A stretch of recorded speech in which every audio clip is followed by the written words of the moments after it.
Don't you feel afraid when a friend goes through soul-crashing breakup or bad divorce? What if I lose the person I love most? Relationship, such an important part of our lives, but no school teaches how to maintain a healthy relationship. So, let's learn it today. Hello and welcome to Read, Learn, Inspire, the channel where we share the best books and ideas to help you improve your life. Today, we are going to talk about a book that can help you create a love that lasts. The book is Fierce Love, Creating a Love That Lasts, One Conversation at a Time, by Susan Scott. It is based on the premise that the quality of our relationships depends on the quality of our conversations. Susan Scott, the author, is a renowned expert on communication and leadership. And she has coached thousands of people on how to have honest and courageous conversations with their partners. She believes that by having these conversations, we can build a strong and lasting relationship based on trust and respect. But what are these conversations, and how can we have them?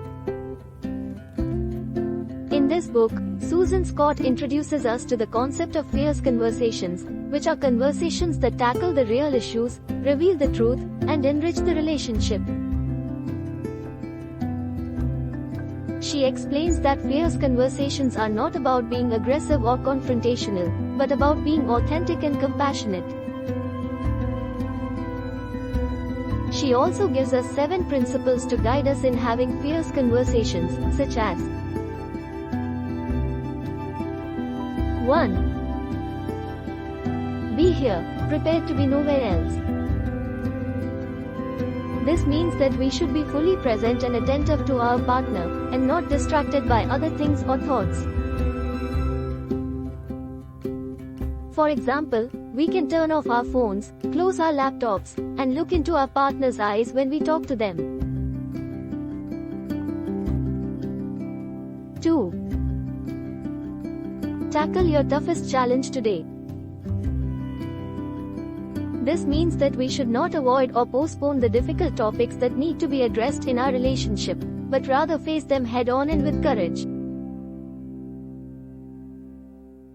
For example, we can bring up the issue that has been bothering us for a long time, such as our finances, our sex life, or our future plans.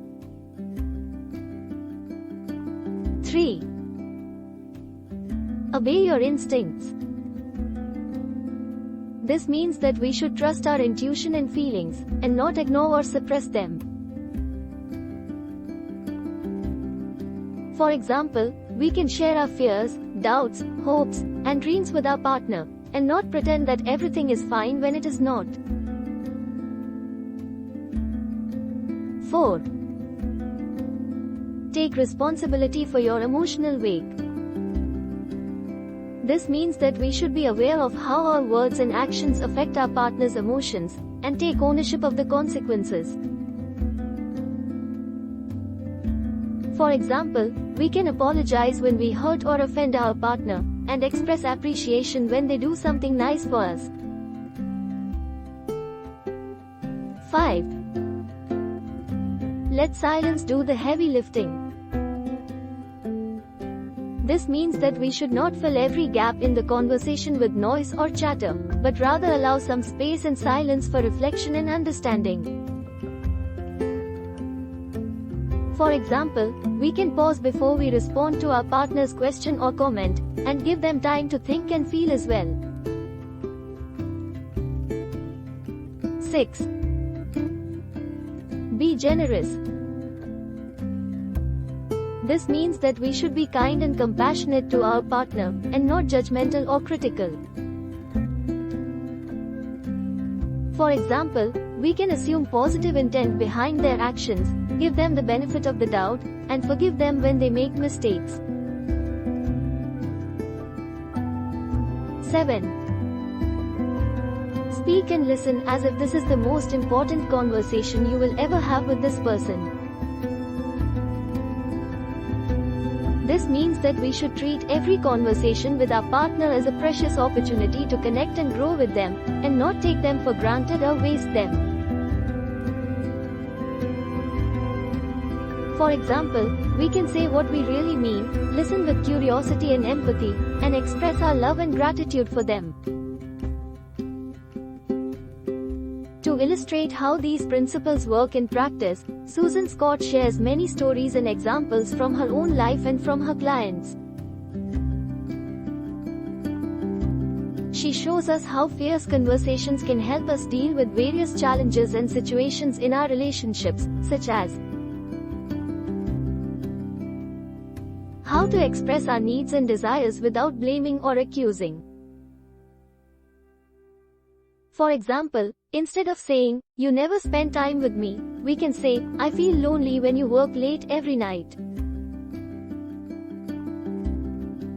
How to resolve conflicts and disagreements without hurting or avoiding.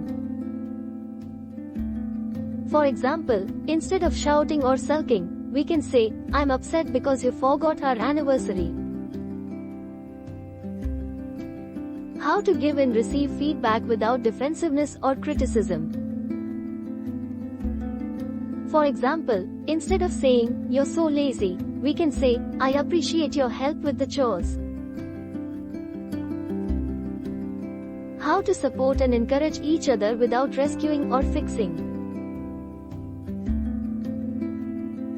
For example, instead of saying, "You should quit your job," we can say, "I'm here for you whatever you decide."